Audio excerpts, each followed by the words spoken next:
Hello and welcome back to Bits and Bobs. Now today I've bought half a kilo of British silver coins.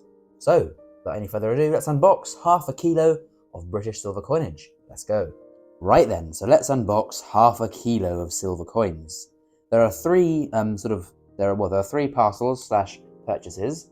The first one I made was this one. And as you can see, there are some silver coins in here. Then I bought this. That was from online. This is a bag I bought from the antique shop. There's lots of nice coins in there. And then we have this final one, again from the same seller, but a later auction that was on eBay I saw. Recommended because I bought the first one. And again, we have silver coins in here.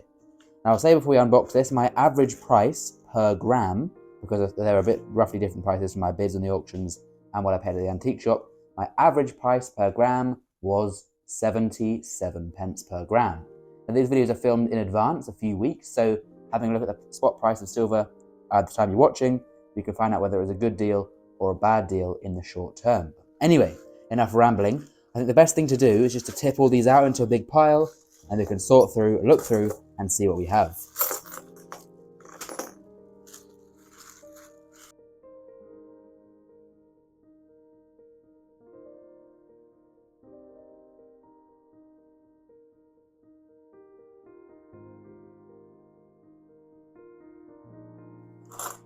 Right, so that took extraordinarily longer than planned, but I guess it's better to be overpackaged than underpackaged. However, we have now been left with this huge pile, half a kilo of British 50% silver coins. So there is 250 fine grams of silver. The first step will be to weigh it, then to sort it, and we can have a general look through and see if there's any rare dates. Of course, for florins, we're looking for 1932. For half crowns, we're looking for 1925. So we can see if we've got any rare dates among the silver. Firstly, though, onto the scales. So we have 250 grams that I bought from the antique shop. And then I'll quickly just find out, well, there's 40 shillings, so there's two lots of 20. There'll be 40 shillings face value, and a shilling weighs 5.65 grams. So that will be 226 plus the 250, which is 476, and it's fluctuating here. The scales aren't, these scales cost £2.50, so I'm not exactly expecting them to be dead accurate.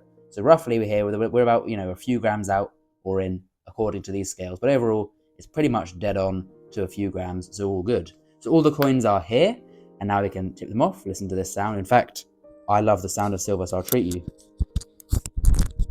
Putting that right there. Let's hear this. Very nice indeed, and we'll now get to the organisation part and find out how many we have of the different half crowns versus florins and so on. So let's do that now.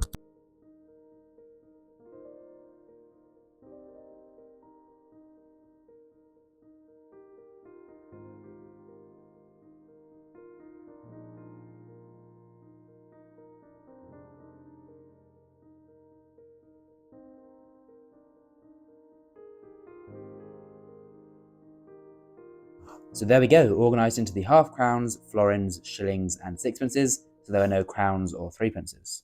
We'll now go through from smallest to largest, having a look at what dates we've got. So let's have a quick fly through and see firstly what sixpences we've got. So we have here George V, 1929, then a George VI from 1938, 1928 George V, and then again they're the same design with a 1933, so four nice sixpences. Then on to the shillings. Got quite a nice one on top here. Looks to be good condition, possibly shined. 1926 George V. We then have 1934 George V. We then have 1935, a lovely design there by George Kruger Gray for the George V shilling. We then have again George V, 1928, another 1928. George V book a bit more worn, possibly an older one. It is 1922. We have here 1920, so the first year of 50% silver coinage.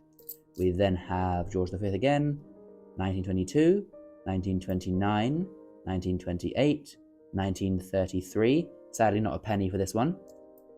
We have a 1935, a later one here. I'll show you this. They all look very similar, but there are a few design varieties. We have a 1940 here. So that is George VI. We then have two more George V's there. This one's a bit more dirty. That's 1923, I think.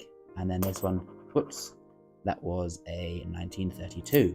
So a nice handful there, nice selection and variety of 50% silver shillings. Very nice indeed. We look to have mostly florins here, or a majority of florins. And I do like the florins, so let's see what ones we've got here. Probably get a nice date run together here, although I have finished my own personal date run. So these are all for the investment side of collecting / investing. So we have a 1921, a lovely, brilliant design. 1929, 1921, 1928, so far all King George V. We have 1935, 1921. This is my favourite. There's a better condition one. This is my favourite of the 50% florin designs. There's another 1921. Here's a bit more of a dirty one from 1924. This is a different design here. A beautiful coin, another lovely design from 1939. So therefore, this will be a King George VI one. And all these coins so far, really, they've pretty much all been before World War II. So although they're just bought for their weight in silver, they are pretty historic coins as well. We have here a 1928, 1923 there. I believe that might be a slightly rarer one, but I don't think any of these are rarer dates so far. 1921, 1935, 1933, again, sadly not a penny. We have here a more worn one. Can we get a date off that? Let's have a look. I've got too many in my other hand. I'm just going to drop these there so we can regain movement of this hand. That is 1920. So there's the first year for this 50% of the first year 50% florin, sorry. We then have the second year here, 1921. We then have 1923. Is that 22? Did we get a little mini date run there? Almost, perhaps. So a few more of the early ones, and that's quite good actually. There's lots of this earlier design. It's not quite in frame. This earlier design, which is my favourite of the florins. Now then, finally onto the half crown. My personal favourite maybe of 50% coins, just because I do love the size of a big silver coin. We begin with a King George VI. Lovely condition, this one. This is 1941. A lovely grade coin, and again, a lovely design. Then we move on, back to George V, with here a 1929. George V again, 1921, a more early design. We have here 1936, 1929. Oh, that's a nice one. That is a beauty of a coin from 1922. Great condition. 1940 there, so another George VI one. 1928. So this is quite a later one, 1945. Only 2 more years and there would no longer be 50% silver. So a later George VI one. We have 1928 there. 1942. These half crowns are in very nice condition, it must be said. Then we've got 2 more, both King George V. We have 1928 and 1922. So no rare years, but I was expecting that, to be fair, because that's why they're rare. They're not usually just in every bundle of random coins. So there we go, an amazing bundle, a bit of a haul there of silver. And I have been buying quite a lot of silver when I can get it for a good price, because I've got all these coins for my date run, and I'm still of course buying coins for my earlier date runs, the sterling ones before this. But if I see silver at a good price at the moment, I think, well, time will tell. This is recorded. The date today is the 20th of April. So, that's this video is probably going up in about a month, I'd say, roughly.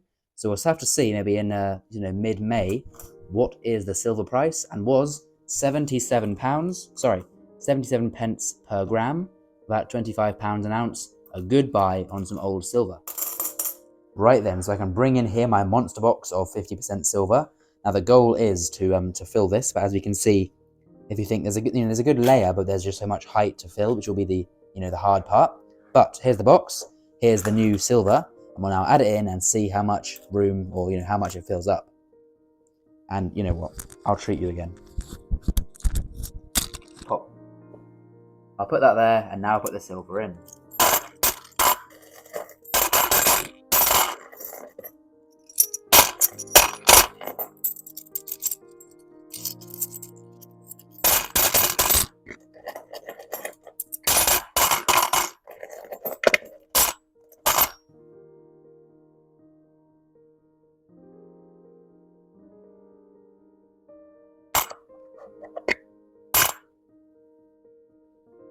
So there we go. I don't know how that sounded. Was it just a bit knocking the box too much and made the microphone bad? I'll have to find out on the edit myself.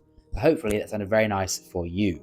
I mean, there's a long way to go, but I think a good amount of room in here filled up with silver, and onwards and upwards with filling this box. So there we go. Some lovely coins and some nice progress there on the 50% box. Please do comment down below the best coin in the video for you, and do you prefer half crowns, florins, shillings, or sixpences? For me, like I say, probably half crowns. But anyway, please leave a big like on the video. Thank you for watching, and we'll see you next time on Bits and Bobs. And of course, as well, don't forget to subscribe if you enjoyed. Bye for now.